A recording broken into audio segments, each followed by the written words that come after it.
الحمد لله نحمده ونستعينه ونستغفره ونعوذ بالله من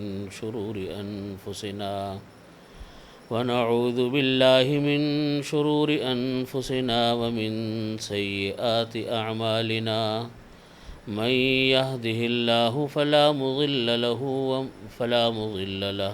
ومن يضلله فلا هادي له وأشهد أن لا إله إلا الله وحده لا شريك له وأشهد أن سيدنا وسندنا ومولانا محمدا عبده ورسوله وقال الله تعالى في القرآن المجيد وفرقان الحميد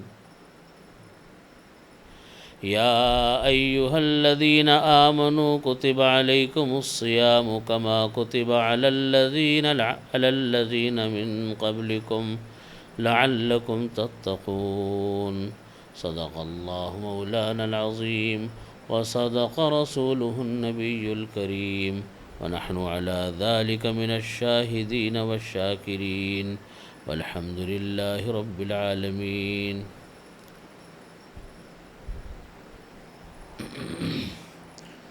بزرگان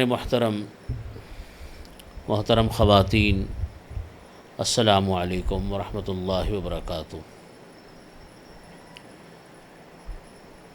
قرآن پاک کی یہ آیت میں نے تلاوت کی. یہ تلاوت کلام پاک کی ہے تو کہنے کو ایک آیت ہے، لیکن حقیقت یہ ہے کہ اگر اس کے معنی اور مطلب پر غور کیا جائے تو اس سے ایک بہت بڑا مفہوم سمجھ میں آتا ہے، اور ہم کو یہ بات اس سے پتہ چلتی ہے کہ ماہ رمضان المبارک کو اگر ہم بڑی صحیح فکر کے ساتھ، توجہ کے ساتھ گزاریں تو ہم بے شمار اپنی معاشرتی خرابیوں سے بھی بچ سکتے ہیں اور معاشی خرابیوں سے بھی بچ سکتے ہیں. اپنی عبادت کی کمزوریاں جو ہمارے اندر پیدا ہوتی ہیں ان سے بھی بچ سکتے ہیں، اور اپنی اخلاقی کمزوریوں سے بھی بچ سکتے ہیں. اگر ہم تھوڑی سی توجہ کریں، تھوڑی سی فکر کریں، تو ہمیں یہ بات سمجھ میں آئے گی کہ یہ مہینہ رمضان کا اللہ رب العزت نے یہ جہاں ایک روزہ رکھنے کو ہمارے اوپر فرض کیا تو بات صرف روزے پہ ختم نہیں ہوتی. تو روزہ تو اپنی جگہ پر ایک عبادت ہے، روزہ ایک مستقل ایک عمل ہے، لیکن روزے کے ساتھ ساتھ جو ہمیں دیگر ترغیب نبی کریم صلی اللہ علیہ وسلم نے عطا فرمائی، اور آپ صلی اللہ علیہ وسلم نے جو ہم کو تاکیدیں فرمائی، ان کو اگر سامنے پیش نظر رکھا جائے تو آپ یقین مانیے ہم پورے سال بہت بڑی بڑی خرابیوں سے بچ سکتے ہیں. مثال کے طور پہ آپ یہ دیکھیے کہ یہ روزہ یہ ایک ایسی عبادت ہے جو پوری ہوتی ہے اللہ کے ڈر سے. کوئی دنیا کا قانون، کوئی معاشرتی دباؤ، کوئی گھریلو دباؤ روزے کو پورا نہیں کروا سکتا. آپ اگر کوئی انسان یہ چاہے کہ وہ روزہ نہ رکھے تو ٹھیک ہے، سب کے سامنے سحری کر لی، سب کے سامنے افطاری کر لی، کمرے میں بیٹھا ہوا ہے اور جا کر اس نے پانی پی لیا فریج سے نکال کر، کون دیکھنے والا؟ چپکے سے کھا لیا، کون دیکھنے والا ہے؟ سوائے اللہ کے خوف کے کوئی انسان روزے کو پورا نہیں کر سکتا. اور یہ ایک ایسی عبادت ہے جو ظاہر بھی نہیں ہوتی کہ آپ روزے سے ہیں. کیا ظاہر ہوگی؟ نماز آپ پڑھتے ہیں تو ظاہر ہوتا ہے کہ آپ نے نماز پڑھی، حج آپ کرتے ہیں تو ظاہر ہوتا ہے کہ آپ نے حج ادا کیا، زکوٰۃ آپ دیتے ہیں تو لینے والا اس کو کم از کم دیکھتا تو ہے. یہاں یہ ایک ایسی عبادت ہے روزے کی کہ یہ نظر ہی نہیں آتی انسان نے روزہ رکھا ہے۔ اگر کوئی انسان کمرے میں جا کر پانی پی رہا ہے چپکے سے، چوری چھپے کھا پی رہا ہے، تو کوئی اس کو پکڑ تو نہیں سکتا۔ یہ روزے کی تکمیل ہوتی صرف اللہ کے ڈر سے۔ جب اللہ کا ڈر انسان کے دل میں ہو تو انسان روزہ مکمل کرتا ہے، اور جب اللہ کا ڈر ہوتا ہے کسی انسان کو تو وہ گرمی ہو، سردی ہو، لمبا روزہ ہو، چھوٹا روزہ ہو، مشکل روزہ ہو، آسان روزہ ہو، وہ رکھے گا۔ روزہ دار کو تو روزہ رکھنا ہے، روزہ دار کو روزہ چھوڑنا نہیں ہے، وہ تو ہر صورت میں روزہ رکھے گا۔ آج کل گرمیوں کا رمضان ہے، آپ دیکھیں کتنے لمبے روزے ہیں۔ ہمارے دوسرے جو اندرون سندھ کے علاقے، پنجاب کے علاقے شدید گرمی کی لپیٹ میں، لیکن روزہ دار ہیں، وہاں پر بھی روزے رکھتے ہیں۔ یورپ میں، انگلینڈ وغیرہ میں آج کل روزے جو ہیں وہ اس قدر لمبے ہیں، 18 گھنٹے 19 گھنٹے کے روزے جا رہے ہیں۔ آپ اندازہ کریں کہ یعنی رات کو 11 بجے 11 بجے کے قریب ان کا روزہ افطار ہوتا ہے، اور 2:30-3 بجے ان کے ہاں سحری ختم ہو رہی ہے، بعض علاقوں میں 1:30 بجے سحری ختم ہو رہی ہے۔ آپ اندازہ کیجئے کہ بے شک موسم ٹھنڈا صحیح، لیکن اتنا لمبا وقفہ اور اتنا لمبا گیپ ہے وقت کے اندر، روزے دار روزے رکھ رہے ہیں۔ یہ روزے کی تکمیل ہوتی اللہ کے ڈر سے، اس کے بغیر کوئی چیز نہیں ہوتی۔ اللہ تعالیٰ نے اسی لیے فرمایا کہ یا ایھا الذین آمنوا کتب علیکم الصیام، اے ایمان والو تمہارے پر روزے فرض کیے گئے، کما کتب علی الذین من قبلکم، جیسا کہ تم سے پہلے لوگوں پر روزے فرض کیے گئے تھے، لعلکم تتقون، یہ وجہ بیان فرمائی اللہ تعالیٰ نے۔ روزہ اس لیے فرض کیا گیا تاکہ تمہارے اندر شاید تقوی پیدا ہو جائے۔ اور تقوی نام کس چیز کا ہے؟ تقوی کیسے پیدا ہوگا؟ روزے سے۔ جب انسان یہ دیکھتا ہے، روزے سے تقوی کیوں پیدا ہو سکتا ہے؟ اس طرح کہ ایک تو روزے کی برکتیں ہوتی ہیں، ایک اس کے ثمرات ہوتے ہیں، لیکن انسان کے اندر ایک ول جنریٹ ہوتی ہے، ایک پاور جنریٹ ہوتی ہے، یہ سوچ کر کہ دیکھو میرے لیے اتنا مشکل کام تھا سارے دن بھوکا پیاسا رہنا، خاص طور پہ گرمیوں کے ایام میں، کہ ہم صبح سے لے کے شام تک پتہ نہیں کتنی مرتبہ پانی پیتے ہیں، ذرا سر تھوڑی دیر بعد پانی چاہیے ہوتا ہے آدمی کو گرمیوں کے ایام میں۔ پانی کے بغیر انسان کی زندگی نہیں ہے، انسان مر جائے گا، غذا کے بغیر انسان مر جائے گا بھوکا پیاسا رہ کر۔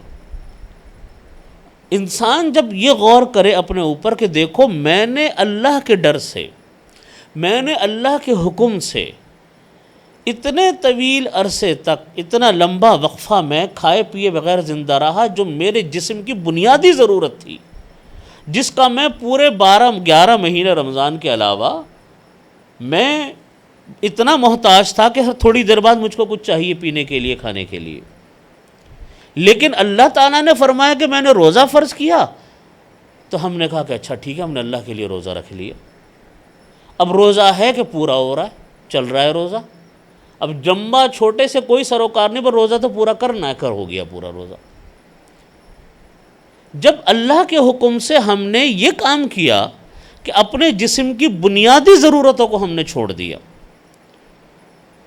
تو ہم وہ کام جو کہ اللہ تعالیٰ نے سال بھر ممنوع قرار دیے، پورے سال اللہ نے منع کیے ہوئے، ہم ان کاموں کو چھوڑنا وہ کام، گناہ کے کام ہماری جسمانی ضرورت نہیں ہے، ہماری معاشرتی ضرورت نہیں ہے، عادتیں غلط پڑی ہوئی ہیں، گناہ کی عادتیں پڑی ہوئی ہیں۔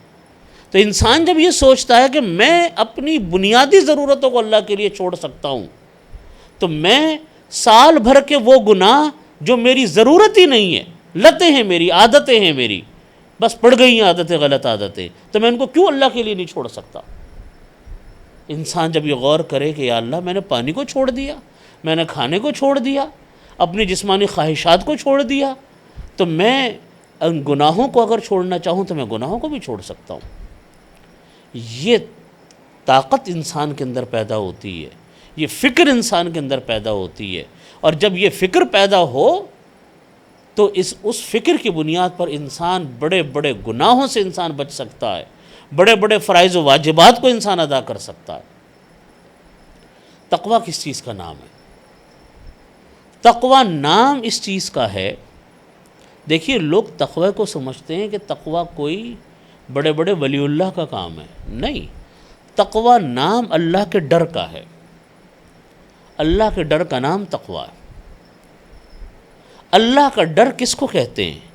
اللہ کا ڈر کہتے ہیں اس بات کو کہ انسان ہر لمحے چاہے کوئی دیکھے یا نہ دیکھے اس دو چیزوں کی فکر میں لگ جائے تو انسان کو تقویٰ حاصل ہوتا ہے۔ نمبر ایک، اپنے ذمے کے فرائض و واجبات کو ادا کرنا، جو فرائض و واجبات ہیں، نمازوں کے، عبادات کے، گھر کے فرائض و واجبات، بچوں کے حقوق، بیوی کے حقوق، ماں باپ کے حقوق، بہن بھائیوں کے حقوق، یہ سارے فرائض و واجبات ہیں۔ معاشرتی ذمہ داریاں، معاشی ذمہ داریاں، اخلاقی ذمہ داریاں، ان کی پورے کرنے کی فکر انسان کے اندر پیدا ہو جائے، اور وہ بڑے بڑے گناہ جن کو اللہ رب العزت نے اور نبی کریم صلی اللہ علیہ وسلم نے جن کو حرام قرار دیا ہے ان سے بچنے کی فکر انسان کے اندر پیدا ہو جائے، اور یہ فکر پیدا ہونے کے ساتھ ساتھ اس پر عمل کرنے لگے، یہی تقویٰ ہے، یہی اللہ کا ڈر ہے۔ تقویٰ دو چیزوں کا حاصل ہے، کیا؟ عبادات کے اپنے ذمے کے حقوق و فرائض کو ادا کرنا، اور کبیرہ اور بڑے بڑے گناہوں سے، جو ان گناہوں کو اللہ تعالیٰ نے منع فرمایا، چاہے بڑے گناہ ہوں چاہے چھوٹے گناہ، ان سے بچنے کی انسان کے اندر فکر پیدا ہو، اور گناہ سرزد ہو جائے اللہ سے معافی مانگے اور اس کے تلافی کی فکر کرے، اگر قضا ہے تو قضا کرے، کوئی کفارہ ہے تو کفارہ دے۔ ان دو چیزوں کا نام تقویٰ ہے، ان دو چیزوں کا نام تقویٰ۔ یہ فکر پیدا ہو جائے انسان کو تقویٰ حاصل ہوتا ہے، اور روزہ اسی فکر کو انسان کے اندر پیدا کرتا ہے۔ روزہ یہ بتلاتا ہے کہ اللہ سے ڈرنا کوئی مشکل کام نہیں، اللہ تعالیٰ کے احکامات پر عمل کرنا کوئی مشکل کام نہیں، انسان کی صرف ایک طاقت ہے، انسان کی ایک ارادی قوت ارادی ہے، اور بس۔ انسان کی قوت ارادی اتنی مضبوط ہوتی ہے، اتنی زبردست ہوتی ہے کہ انسان اس قوت ارادی کی بنیاد کے اوپر دنیا کے بڑے سے بڑے کام کرتا ہے۔ اللہ رب العزت نے انسان کو بڑی طاقت عطا فرمائی ہے، بہت طاقت دی ہے انسان کو۔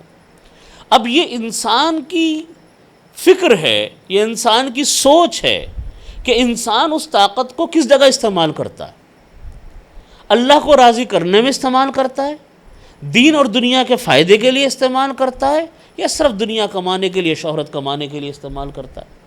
آپ دیکھیے انسان کو، آپ دیکھیں ہواؤں میں اڑ رہا ہے، کتنا بڑا رسک لیا ہوا ہے انسان۔ جب انسان ہوائی جہاز میں جاتا ہے کتنا بڑا رسک لیا ہوا ہے، لوگوں نے ہوائی جہاز بنا لیے، لوگوں پانی کی سمندر کی تہہ میں انسان پہنچ گیا،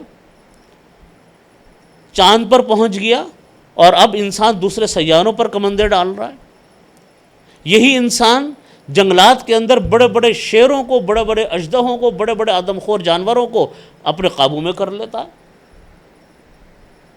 موت کے کرتب دکھلاتے ہیں ایسے ایسے کہ انسان یہ سوچتے ہیں کہ لوگ سوچتے ہیں کہ اگر ذرا سی اس سے غفلت ہو گئی یہ موت کے منہ میں چلا جائے گا، اور چلے بھی جاتے ہیں، آگ کے اوپر چل رہے ہیں، موت کے کنویں کے اندر دیکھو کس طریقے سے گاڑی چلاتے ہیں، کس طریقے سے جناب جمپیں لگا رہے ہیں، کیا کیا کر رہے ہیں، حادثات بھی ہوتے ہیں، لیکن انسان ہے کہ اتنی مضبوط اس کی قوت ارادی ہے کہ انسان یہ بڑے بڑے کام کر رہا ہے۔ خلیفہ ہارون الرشید، بڑے مشہور خلیفہ مسلمانوں کے، ان کا واقعہ کتابوں میں لکھا کہ خلیفہ ہارون الرشید کے دربار میں ایک آدمی کو لایا گیا۔ وہ آدمی یہ کام کرتا تھا کہ خلیفہ جو تھے، جو صاحب فن لوگ ہوتے تھے، ان کی بڑی قدر کرتے تھے۔ اتنی بڑی خلیفہ ہارون الرشید کی سلطنت تھی کہ جیسا برطانیہ کے بارے میں آتا ہے کہ اس کی سلطنت پہ سورج غروب نہیں ہوتا تھا، اسی طرح خلیفہ ہارون الرشید کی سلطنت میں بھی سورج غروب نہیں ہوتا تھا، اتنی بڑی سلطنت تھی۔ ان کا وہ واقعہ سنانے سے پہلے ایک اور واقعہ یاد آ گیا ان کی سلطنت کا، کہ خلیفہ ہارون الرشید بغداد میں ہوتے تھے، مرکز تھا دارالخلافہ. تو بغداد میں ایک مرتبہ قحط پڑ گیا، اور ایسا قحط پڑا بغداد میں کہ اس قحط سالی کے دوران کہیں سے کوئی وہ نہیں آتا تھا. قحط سالی میں کہیں سے کوئی یعنی اتنی قحط سالی تھی کہ کہیں کوئی کھیتی باڑی نہیں ہوتی تھی، کہیں کوئی آمد و رفت نہیں تھی ان چیزوں کی. تو نتیجہ یہ ہوا کہ سخت تکلیف کا زمانہ تھا، سب کے لیے سخت تکلیف کا زمانہ تھا. تو ایسے موقع کے اوپر ایک مرتبہ جب خلیفہ لیٹے ہوئے تھے تو ایک بادل کا ٹکڑا گزرا یوں آسمان پہ سے. خلیفہ کو امید ہوئی کہ یہ بادل آئے ہیں تو یہ بغداد میں برسیں گے، لیکن وہ بادل آئے اور آ کر یوں چلے گئے. تو خلیفہ نے بادلوں کو خطاب کر کے کہا کہ اے بادل تو کہیں بھی جا کے برس جاؤ، اس کا جو لگان آئے گا، اس کا جو ٹیکس آئے گا وہ بغدادی آئے گا. اتنی بڑی سلطنت تھی، یعنی کہیں جا کے برسے گا، کھیتی باڑی ہوگی، اس کا جو پیسہ ملے گا وہ پیسہ آئے گا بغدادی. اتنا بڑی اللہ تعالیٰ نے سلطنت دی تھی خلیفہ ہارون الرشید کو. تو خلیفہ کے دربار میں بات عرض کر رہا تھا کہ خلیفہ کے دربار میں ایک آدمی کو لایا گیا اور لوگوں نے کہا کہ یہ اتنا ماہر آدمی ہے، اس کو ایک ایسا کرتب آتا ہے جو تو حیران کن ہے. لوگوں نے کہا کہ وہ کیا؟ کہا کہ یہ ہے یہ کہ یہ ایک سوئی ہوتی ہے، اس سوئی کو اچھالتا ہے اور دوسری سوئی کو پھینکتا ہے تو پہلی سوئی دوسری سوئی کے ناکے میں گھس جاتی ہے. جو سوراخ ہوتا ہے نا سوئی کا، اس کے اندر پہلی یوں ایک سوئی کو اچھالا، دوسری سوئی کو فضا میں پھینکا تو وہ سوئی جو جاتی ہے اس کے ناکے میں گھس جاتی ہے. خلیفہ نے کہا دکھاؤ کرتب. اس نے کرتب دکھایا، واقعی وہ سوئی کو اچھالتا تھا، دوسری سوئی کو پھینکتا تھا وہ ناکے میں گھس جاتی تھی. خلیفہ کہیں گے بڑی بات ہے بھائی، ہم تو ہاتھوں سے بھی اگر دھاگا ڈالتے ہیں پکڑ کر تو دھاگا نہیں جاتا، یہ کیسے تم نے کرتب دکھلا دیا؟ بڑی تعریف کی خلیفہ نے. لیکن خلیفہ نے کہا کہ اس کو 10 دینار انعام دیا جائے اور 10 کوڑے مارے جائیں. 10 دینار انعام دیا جائے اور 10 کوڑے مارے جائیں. خیر 10 دینار انعام دیا. لوگوں نے کہا کہ خلیفہ کوڑے کیوں لگوا رہے ہیں آپ اس کو؟ انہوں نے کہا کہ اصل میں انعام تو میں نے اس لیے دیا کہ واقعی یہ کرتب ہے، کمال ہے کہ اس نے اتنا بڑا کمال دکھایا، لیکن کوڑے اس لیے لگوا رہا ہوں کہ اتنا قابل انسان نے اتنے فضول کام کے اندر اپنی محنت ضائع کر دی. اتنا قابل انسان نے اتنے فضول کام کے اندر اپنی محنت ضائع کی ہے. میں کوڑے اس لیے لگوا رہا ہوں کہ اللہ نے اس کو اتنی صلاحیت دی، یہ کرتب دکھلا رہا ہے دنیا کے تماشے کے لیے. آج بھی آپ دیکھیں کہ آپ بل فائٹنگ ہوتی ہے نا، اسپین کا بڑا مشہور کھیل ہے. اسپین میں اگر آپ جائیں تو ہر جگہ کے اوپر وہ بل کا ہی سر بنا ہوا نظر آئے گا، ہر جگہ اسپین میں یہ نظر آتا ہے.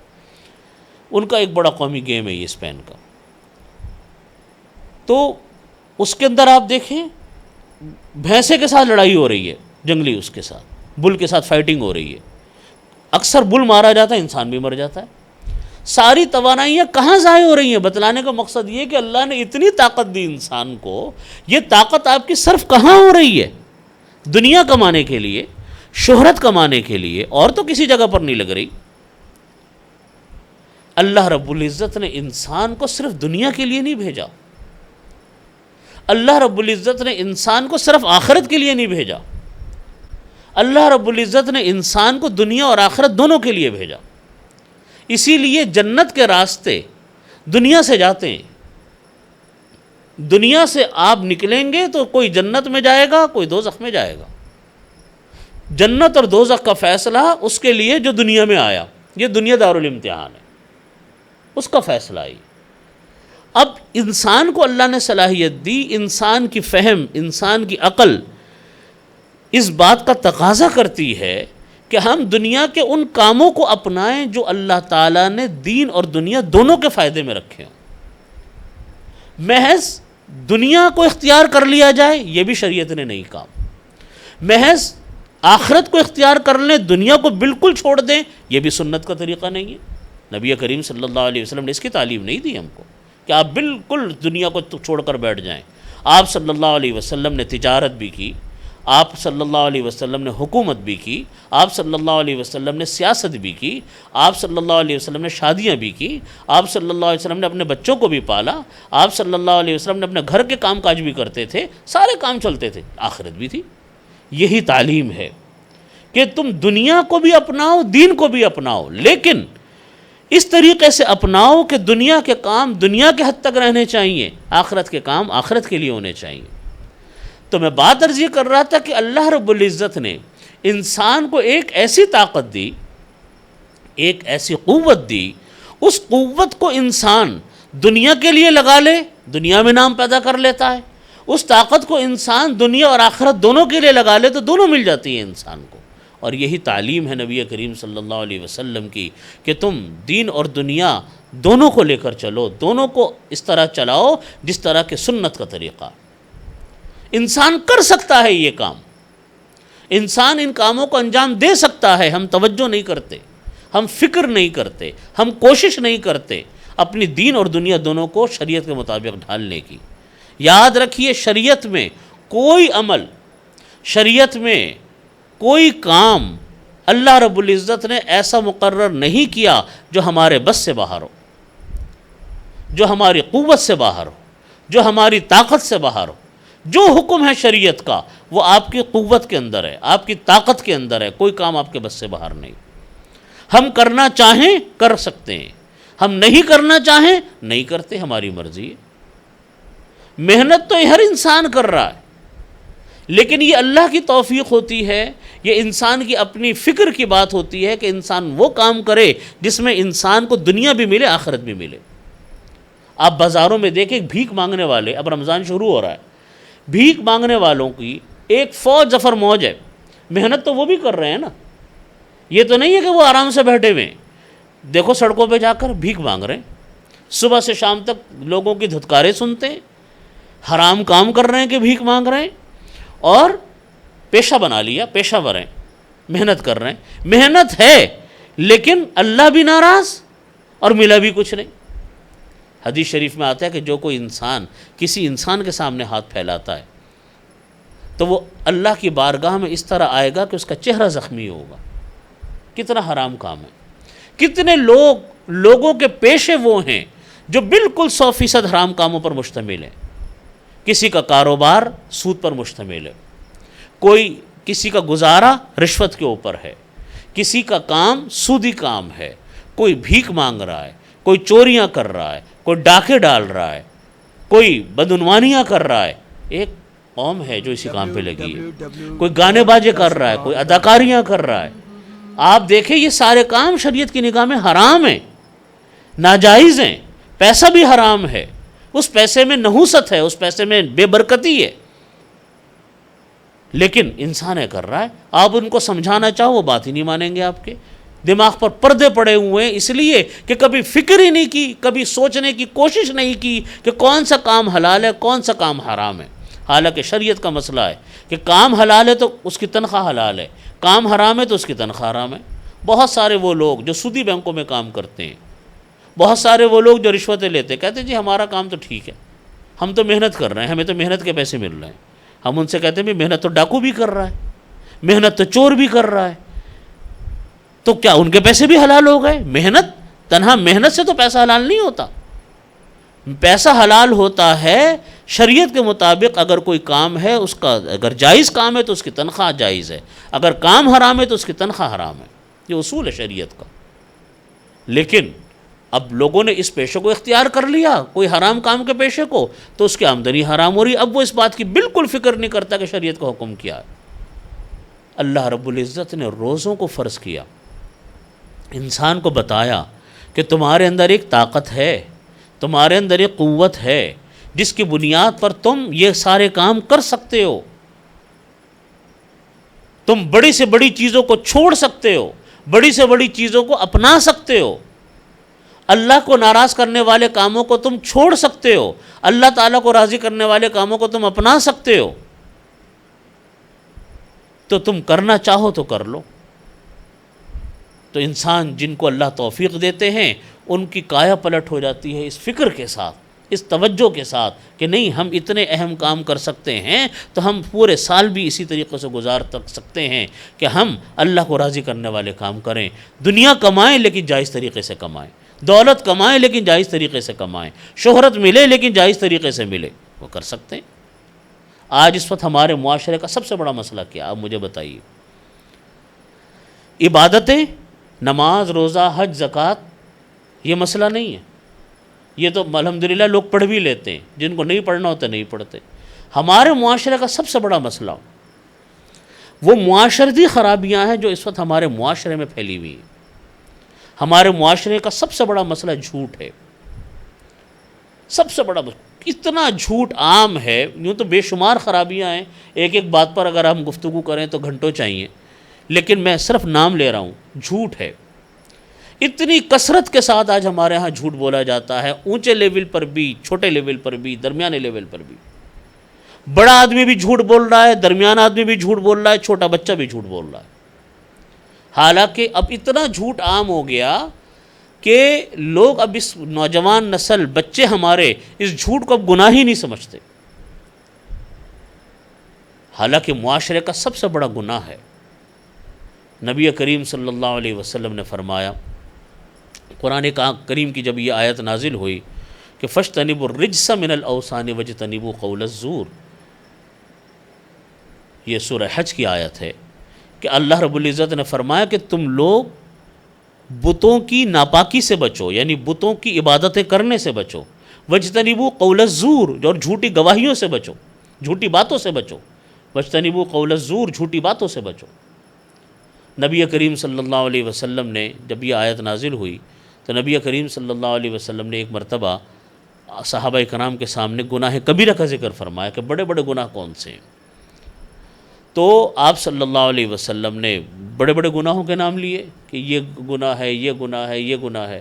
پھر آپ نے فرمایا کہ جھوٹ بولنا، جھوٹ بولنا یہ بھی بڑا کبیرہ گناہ ہے۔ پھر آپ یہ کہہ کر سیدھے ہو کر بیٹھ گئے، سیدھے ہو کر بیٹھ گئے، اور بار بار اسی بات کو فرماتے رہے کہ جھوٹ بولنا بہت بڑا گناہ ہے، جھوٹ بولنا بہت بڑا گناہ ہے۔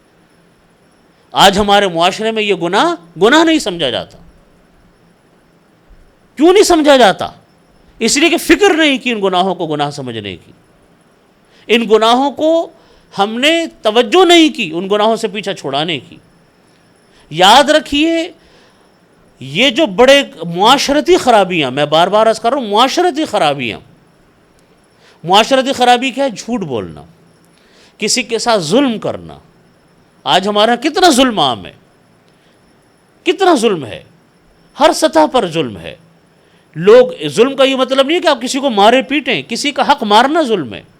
میراث آج ہمارے ہاں لوگ تقسیم نہیں کرتے، کتنا بڑا گناہ کبیرہ ہے۔ کسی کے ساتھ جھوٹ بولنا گناہ کبیرہ ہے، کسی کے ساتھ کسی کا حق مارنا گناہ کبیرہ ہے، کسی کو ستانا گناہ کبیرہ ہے۔ آپ دیکھیے ہمارے ہاں لوگ ناجائز تجاوزات کرتے ہیں، گھر کی دیواروں کو آگے کر لیا، دکانوں کو 2-2 گز آگے بڑھا لیا، فٹ پاتھوں پر لوگ کھڑے ہو گئے، اپنی دکانیں کھول لی، بھرا پڑا ہے نا پورا معاشرہ۔ یہ کیا ہے؟ یہ ظلم ہے۔ کیوں ظلم ہے؟ اس لیے ظلم ہے کہ آپ نے دوسرے انسان کا حق مارا ہے۔ یہ حق پورے معاشرے کا تھا کہ اس کو مجموعی طور پر سب استعمال کرتے، ایک آدمی زمین گھیر کر بیٹھ گیا۔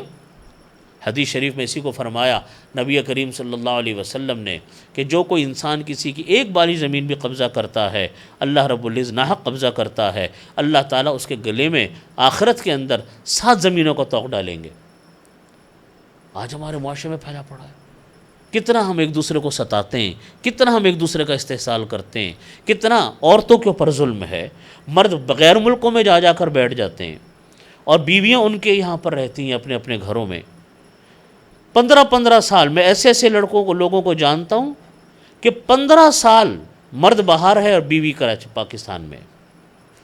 پچھلے دنوں میرا امریکہ جانا ہوا، وہاں ایک میرے جاننے والے تھے، مجھے معلوم تھا کہ ان کی بیوی پاکستان میں ہے، اور پھر اس وقت 11 سال یا 12-13 سال اس وقت ان کو ہو چکے تھے گئے ہوئے۔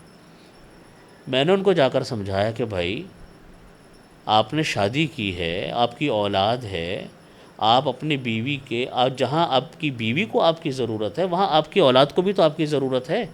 آپ کس گرین کارڈ کے چکر میں پڑے ہوئے ہیں وہاں پر آپ پاکستان نہیں آ پا رہے؟ یہ آپ کے لیے حرام ہے اس طرح بیویوں کو چھوڑنا۔ حضرت عمر فاروق رضی اللہ عنہ نے اپنی فوج میں یہ قانون نافذ فرمایا تھا کہ کوئی مرد 4 مہینے سے زیادہ اپنے گھر سے دور نہیں رہ سکتا، گھر والوں سے دور نہیں رہ سکتا۔ حق ہے، اللہ تعالیٰ نے حقوق رکھے، بیوی کا حق ہے، بیوی کے اوپر شوہر کا حق ہے، شوہر کے اوپر بیوی کا حق ہے۔ لیکن آج ہمارے معاشرے میں آپ دیکھیں تو وہ میرے جاننے والے تھے، ان کو سمجھایا، کہیں گے جی بس 50-60 دن کی بات ہے، میں آ رہا ہوں واپس۔ آج پتہ نہیں کتنے سال گزر گئے، نہیں آئے۔ ایک گھرانہ نہیں ہے، ایک انسان نہیں ہے، سینکڑوں، ہزاروں، لاکھوں آدمی ہوں گے جو اپنی اپنی بیویوں کو چھوڑ کر دوسرے ملکوں میں بیٹھے ہوئے ہیں، اور نہ آتے ہیں، نہ ان کو اپنے پاس بلاتے ہیں، نہ خود آتے ہیں، درمیان میں ان کو چھوڑا ہوا۔ یہ حرام ہے، کتنا بڑا کبیرہ حرام ہے کہ آپ کسی کی حق تلفی کریں۔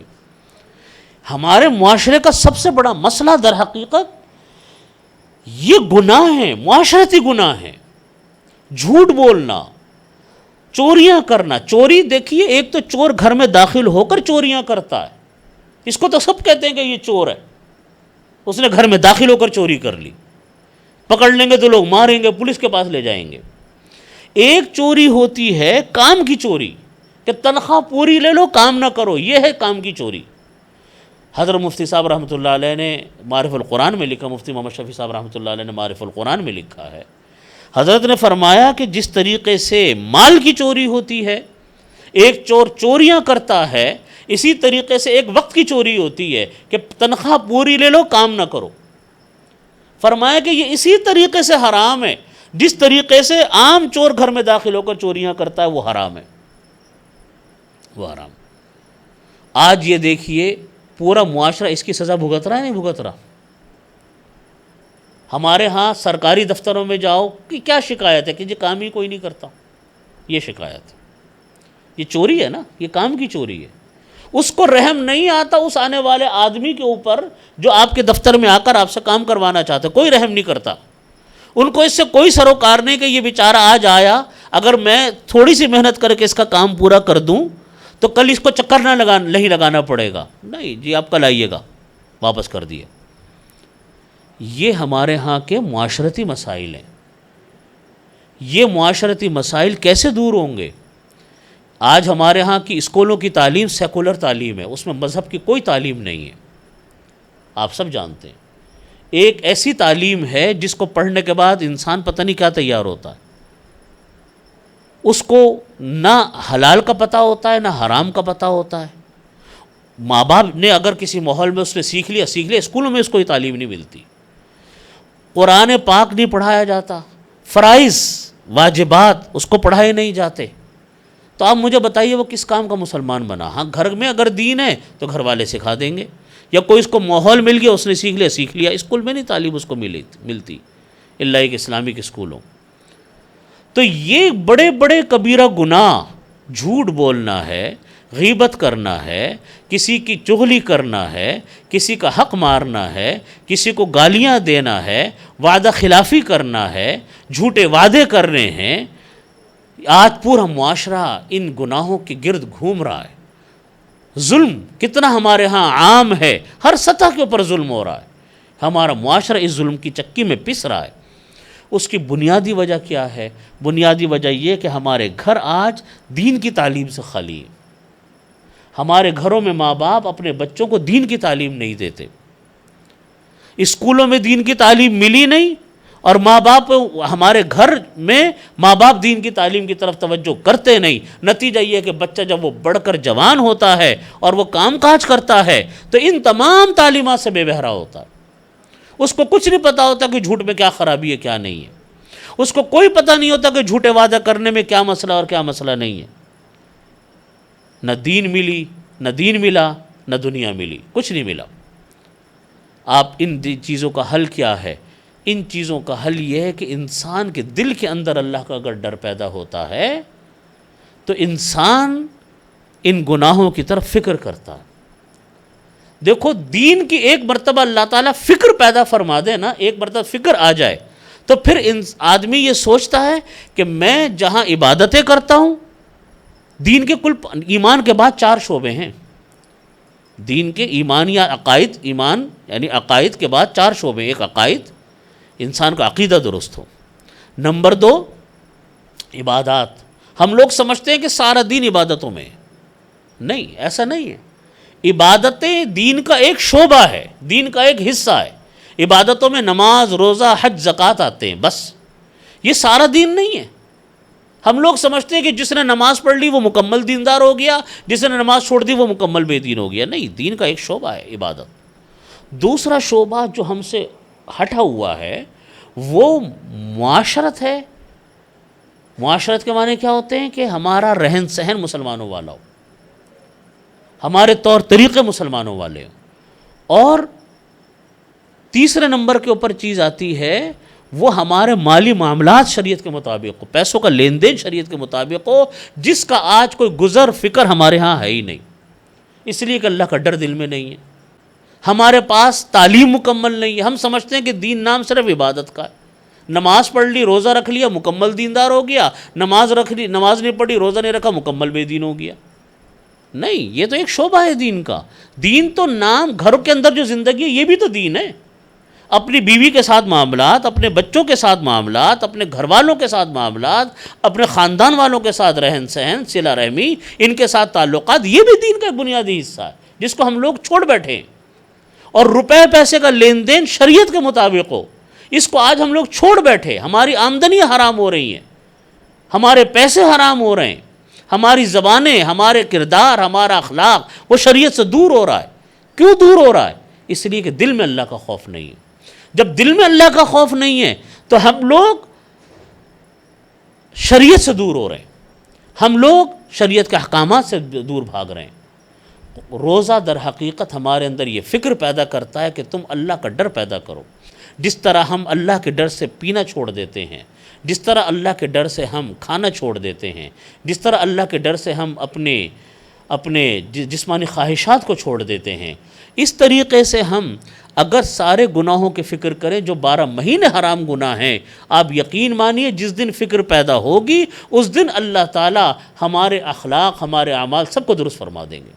ہمارے بزرگ فرماتے ہیں کہ سب سے زیادہ نقصان پہنچانے والی چیز انسان کے اندر غفلت ہے، کوتاہی اور غفلت، پرواہ نہیں کہ کیا ہو رہا ہے۔ اب مثال کے طور پہ میں عرض کروں آپ کو، حدیث شریف میں آتا ہے کہ بہت سارے لوگوں کو، جو لوگ روزہ رکھتے ہیں، ان کو سوائے بھوکا پیاسا رہنے کا کچھ حاصل نہیں ہوتا۔ حدیث شریف میں آتا وہ بھوکا پیاسا رہے، یعنی مطلب یہ کہ روزے کا کوئی ثواب ان کو نہیں ملا، روزہ ضائع ہو گیا۔ وہ کیسے ضائع ہو گیا؟ باوجود یہ کہ محنت کی، اس لیے کہ تعلیم، فکر نہیں ہے۔ رمضان آ رہے ہیں، اب اس بات کی تو انسان فکر کرے کہ میرا روزہ کس طرح ٹھیک ہوگا، کس طرح غلط ہوگا، کن چیزوں سے روزہ صحیح ہوگا، کن چیزوں سے ٹوٹ جائے گا۔ بس ایک جملہ لوگوں نے رٹا ہوا ہے، پتہ نہیں کیوں رٹ لیا وہ جملہ کہ اللہ تعالیٰ نیتوں کو دیکھتا ہے۔ بس ضرور نیتوں کو دیکھتا ہے، لیکن تنہا نیت کافی نہیں ہوتی۔ بس رٹا ہوا جملہ، اللہ تو نہیں نیتوں کو دیکھتا ہے، مطلب یہ کہ نیت ٹھیک ہے، اب جو دل چاہے کرتے پھرو۔ یاد رکھیے تنہا نیت کافی نہیں ہوتی، نیت اور عمل مل کر کام پورا بنتا ہے۔ نیت اللہ کے لیے ہو، عمل شریعت کے مطابق ہو تو بات بنتی ہے۔ اس کی مثال ایسے سمجھیں، ایک انسان ہے، اس کو جانا ہے کوئٹہ، لیکن بیٹھ گیا لاہور جانے والی ریل گاڑی میں، اور وہ یہ کہے کہ چونکہ مجھ کو، میری نیت تو در حقیقت کوئٹہ جانے کی تھی، لیکن میں بیٹھ گیا لاہور والی ریل گاڑی میں، لیکن نیت میری ٹھیک ہے، تو وہ لاہور ہی پہنچے گا، کوئٹہ کبھی بھی نہیں پہنچ سکتا، اس لیے کہ نیت سے کام نہیں چلتا، نیت کے ساتھ عمل ملتا ہے تو کام چلتا ہے۔ آج ہمارے ہاں لوگ سحری ختم کتنے بجے ہوتی ہے پرواہ نہیں۔ یہ لوگوں میں ایک جملہ چلا ہوا ہے کہ صاحب جب تک اذان فجر ہوتی رہے گی کھاتے پیتے رہو۔ بہت لوگ میرے سے مسئلہ پوچھتے ہیں، میں کہتا ہوں بھائی خدا کا غضب، یہ کس نے آپ کو مسئلہ بتا دیا؟ نماز فجر کی جو اذان تو اس وقت شروع ہوتی ہے جب سحری کا وقت ختم ہو چکا ہوتا ہے۔ اب نماز چل رہی ہے، اذان چل رہی ہے، لمبی چل رہی ہے، تو یہ تھوڑی کہ آپ کھا پی سکتے ہیں۔ اب اتنا مسئلہ معلوم نہیں کہ سحری ختم کب ہوگی، افطاری کیسے شروع ہوگی، روزہ کن چیزوں سے ٹوٹ جائے گا، کن چیزوں سے مکروہ ہو جائے گا، کن چیزوں سے روزے کے اندر خلل واقع ہوگا، چھوٹی سی بات ہے۔ کیوں نہیں ہے؟ اس لیے کہ فکر نہیں، دین کی فکر نہیں ہے۔ ہمارے بزرگ فرماتے ہیں کہ دین کی سب سے زیادہ مہلک چیز انسان کے لیے وہ دین کے اندر غفلت ہے۔ جب دین میں غفلت آتی ہے تو وہ چیز کبھی بھی ٹھیک نہیں ہوتی۔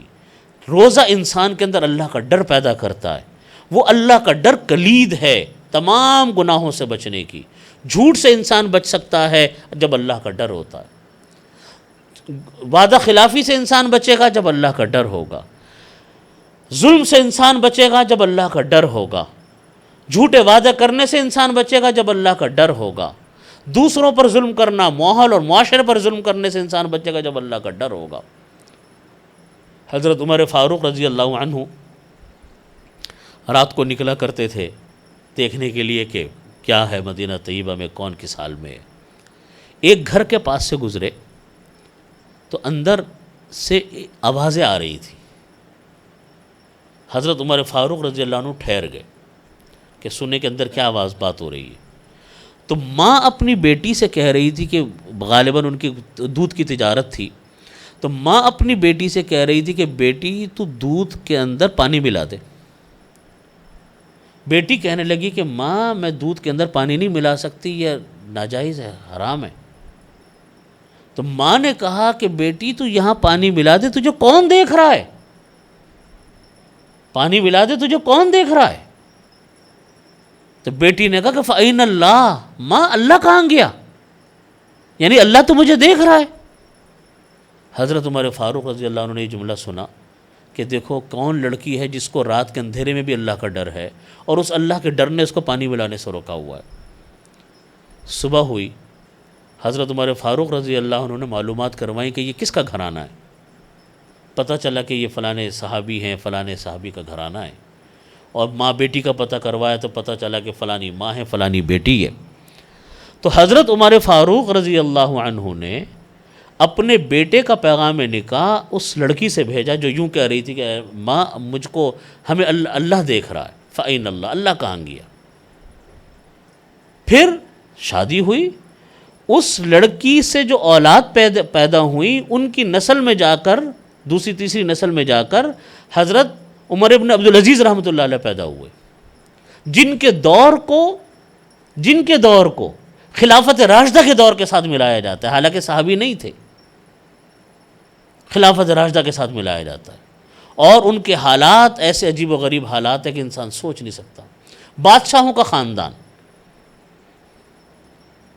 جب خلیفہ بنے تو صرف اس رقم کے اوپر گزارا تھا جو رقم ان کو بیت المال سے ملتی تھی، ہر وقت سفر پہ رہتے تھے، خلافت تھی نا، پوری اسلامی دنیا کے اوپر حکومت تھی، ہر وقت سفر میں رہتے تھے۔ ان کے حالات زندگی میں لکھا ہے، حضرت عمر ابن عبدالعزیز رحمۃ اللہ علیہ کے حالات زندگی میں، کہ ایک مرتبہ سفر سے گھر آئے تو ان کی بچیاں ملی، بیٹے بچے ملے چھوٹے، ایک بچی کو اٹھا کر گود میں بٹھایا، جب اس کو پیار کیا تو اس کے منہ سے پیاس کی بدبو آئی۔ تو انہوں نے اپنی بیوی سے پوچھا کہ کیوں بچے کے منہ سے پیاس کی بدبو آ رہی ہے؟ تو ان کی اہلیہ نے فرمایا کہ کئی دن سے ہمارے پاس پیسے اب ختم ہو چکے تھے گزر بسر کے، تو کھانے کا گزر بسر ہمارا صرف روٹی اور پیاز کے اوپر تھا، اس لیے منہ سے بدبو ایسی آ رہی ہے۔ تو حضرت عمر ابن عبدالعزیز رحمۃ اللہ علیہ نے ایک جملہ ارشاد فرمایا، ایسا جملہ ارشاد فرمایا، اللہ تعالی ہم سب کو اس کے اوپر عمل کی توفیق عطا فرمائے۔ فرمایا کہ میں دنیا کی کوئی راحت ان کے لیے لے کر آؤں، دنیا کی کوئی خوشی ان کے لیے لے کر آؤں، اور اس کے بدلے میں آخرت کی کوئی مصیبت کھڑی کر دوں، یہ میرے لیے گوارا نہیں ہے، کہ دنیا کی راحت کی وجہ سے میں آخرت کی کسی مصیبت میں مبتلا ہو جاؤں، اس کے لیے میں تیار نہیں، کہ میں بچوں کو اس مصیبت میں مبتلا نہیں کرنا چاہتا۔ آج دیکھو یہ جملہ ہم لوگوں کے لیے کتنا بڑا راہ ہدایت۔ آج ہم لوگ یہ کہتے ہیں کہ چوریاں اس لیے کر رہے ہیں کہ بچوں کا مستقبل ہے، رشوتیں لے رہے، بازار گرم ہے رشوتوں کا، کوئی کام آپ رشوت کے بغیر کر نہیں سکتے، رشوت ہی رشوت ہے. کیوں لے رہے ہیں؟ صاحب بچوں کا مستقبل ہے. تو دنیا کی راحتیں خرید رہے ہیں، بچوں کو مصیبتوں میں ڈال رہے ہیں، اپنے آپ کو مصیبتوں میں ڈال رہے ہیں. حضرت عمر بن عبدالعزیز رحمۃ اللہ نے فرمایا کہ میں بچوں کو دنیا کی کوئی راحت دے کر آخرت کی کسی مصیبت میں مبتلا نہیں کرنا چاہتا. عید کا موقع تھا، ایک مرتبہ پورا خاندان جمع، بادشاہوں کا خاندان، سب کے پاس نت نئی چیزیں، نت نئی اشیاء. اس سال یہ میں نے جیسا عرض کیا کہ ہر بچوں کے سفر میں بس اللہ کے بندوں کی خدمت میں لگے رہتے تھے. جو بیت المال سے پیسہ ملا، باقی سب چھوڑ چھاڑ دیا تھا، تو مالی تنگی رہتی تھی. عید کا موقع تھا. حضرت عمر ابن عبدالعزیز رحمۃ اللہ علیہ جب اپنے خاندان کی عید کے موقع پر تقریب میں گئے، جہاں پہ سارے خاندان کے بچے سب لوگ جمع تھے، تو وہاں سب بچوں نے نئے نئے سوٹ پہنے ہوئے، نئے نئے کپڑے، نئی نئی چیزیں، جیسے عید کے اوپر ہوتا ہے ہر آدمی نئی نئی چیزوں میں تھا. اس سال ہی اپنے بچوں کے لیے نئے کپڑوں کا اور جوتوں کا انتظام نہیں کر سکے تھے. تو جب انہوں نے وہاں دیکھا کہ سب نئی نئی چیزیں پہنے ہوئے، نئی نئی چیزیں ہاتھوں میں، بچوں کے، عورتوں کے، بڑوں کے، تو انہوں نے اپنے بچوں کو خطاب کر کے کہا کہ بیٹا مجھ کو معاف کر دینا، اس سال میں تمہارے لیے نئے کپڑوں کا انتظام نہیں کر سکا.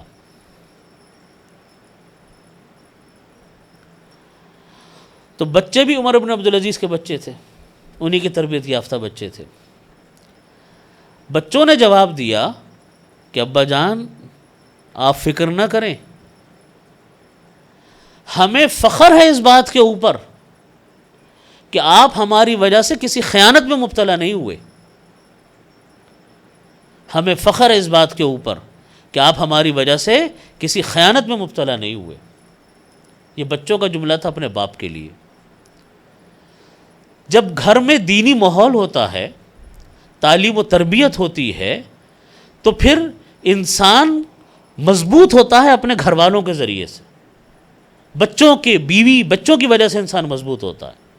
جب بچے کہیں کہ نہیں ہمیں ضرورت نہیں ہے حرام پیسے کی، ہم دو کے بجائے ایک روٹی کھا لیں گے لیکن کھائیں گے حلال، انسان کا دل بھی مضبوط ہوتا ہے. چلو میں بچوں کے لیے کر رہا تھا، جب بچے مجھے حوصلہ دے رہے ہیں تو مجھے کیا ضرورت ہے حرام کام میں مبتلا ہونے کی. یہ فائدہ ہوتا ہے اپنے گھر کو ٹھیک کرنے سے. اگر ہم اپنے گھر کو ٹھیک کریں، اپنے گھر کے اندر دین لے کر آئیں، اپنے بچوں کو دین کی تعلیم و تربیت دیں، اپنے بچوں کو دینی اقدار سکھائیں، اپنے بچوں کو دینی اخلاق سکھائیں، کل کوئی مشکل وقت خدا نہ خواستہ آئے، انسان سب سے زیادہ مجبور اپنی بیوی بچوں کے آگے ہوتا ہے. جب بیوی بچے اس کو سپورٹ کریں کہ نہیں ہمیں نہیں چاہیے یہ سب چیزیں، انسان بھی شیروں کے کام کرتا ہے، وہ بھی اللہ کو ناراض نہیں کرتا. پھر آج ہمارے ہاں چونکہ دینی ماحول نہیں ہے، دینی تربیت نہیں ہے، تو بیوی بچے وہ مرد کو پریشرائز کرتے ہیں کہ دیکھو دوسرے کے گھروں میں یہ آ رہا ہے، تم تو کچھ بھی نہیں لے کر آئے. بچے کہتے ہیں ہمیں تو ہر صورت میں یہ چاہیے چاہے کچھ بھی ہو جائے. اب چاہے وہ چوری کر کے لے کر آئے، چاہے وہ رشوت کے لے کر آئے، چاہے وہ سود کا پیسہ لے کر آئے، اب وہ لے کر آئے گا. بھائی بنیاد یہ ہے کہ اللہ کا ڈر دل میں پیدا ہو، تقوی دل میں پیدا ہو، خوف خدا کا دل میں پیدا ہو. میں نے جیسا عرض کیا کہ اللہ کا ڈر دو چیزوں کا نام ہے: اللہ کے دیے ہوئے احکامات کے اوپر عمل کرنا، نمبر دو اللہ کی منع کی ہوئی چیزوں کو جن کو اللہ نے ناجائز قرار دیا ان سے بچنے کا اہتمام کا نام تقوی ہے. تقوی متقی ہونا یہ کسی کرتب کا نام نہیں ہے جیسا آج لوگوں نے کرتب دکھانے شروع کر دیے. کوئی غیب کی باتیں بتلا رہا ہے، کوئی طرح طرح کی باتیں بتلا رہا ہے. یہ چیزیں تقوی نہیں ہیں، یہ اس کا تعلق تقوی سے نہیں ہوتا، یہ چیزیں نہیں ہوتی. تقوی اس چیز کا نام نہیں ہے. تقوی نام اس چیز کا ہے کہ آپ اللہ کے احکامات پر عمل کریں اور اللہ تعالیٰ کی مقرر کردہ چیزیں جن کو اللہ نے حرام قرار دی ان سے بچنے کی فکر کریں. اس کا نام تقوی ہے. یہ چیز پیدا کب ہوتی ہے؟ جب دین کی فکر پیدا ہوتی ہے. دین کی فکر کہاں سے پیدا ہوتی ہے؟ اس کی طرف توجہ کرنے سے، اس کی طرف فکر کرنے سے. اور روزہ اس کا ایک اہم سنگ میل ہے، ایک اہم چیز ہے روزہ. اللہ تعالیٰ ہم سب کو اس رمضان المبارک میں اس بات کی ہمارے دلوں میں اللہ تعالیٰ فکر پیدا فرما دے، ہمارے قلوب میں اس بات کی فکر پیدا فرما دے کہ ہم کو شریعت کے مطابق عمل کرنا ہے. ہمارے دل میں اللہ تعالیٰ دین کی فکر پیدا فرما دے، اپنا خوف اللہ تعالیٰ اپنے دل میں ہمارا پیدا فرما دے۔ آپ یقین مانیے یہ چیزیں پیدا ہو جائیں گی، ہم تمام معاشرتی خرابیوں سے بھی بچ سکتے ہیں اور ہر کام سے بچ سکتے ہیں۔ اسی پر میں اپنی بات ختم کرتا ہوں۔ وآخر دعوانا الحمدللہ رب العالمین۔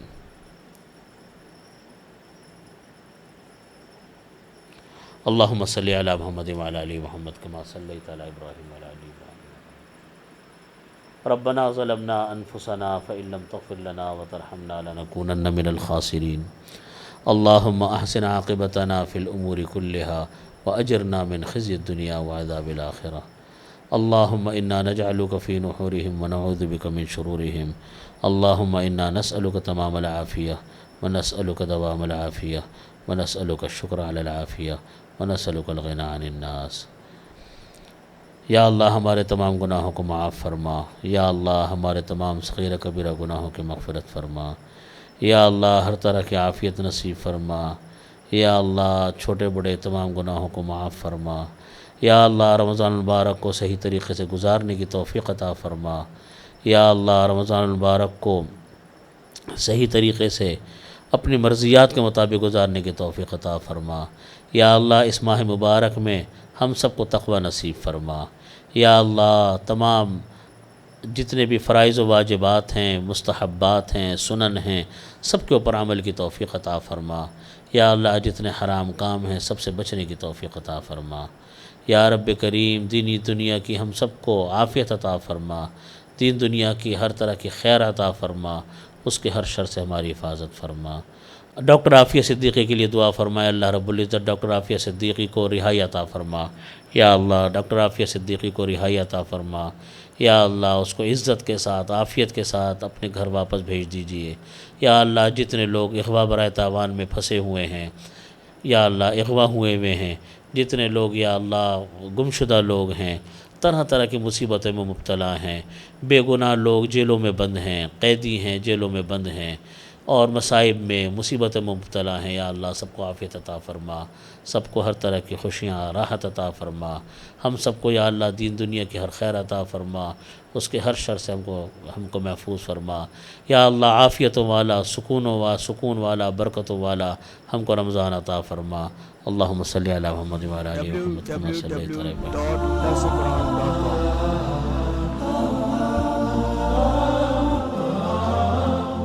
رمضان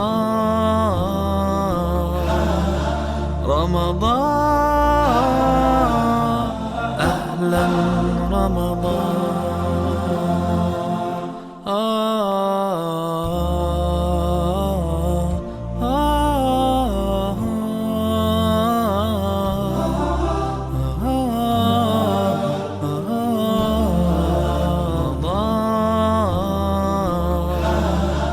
رمضان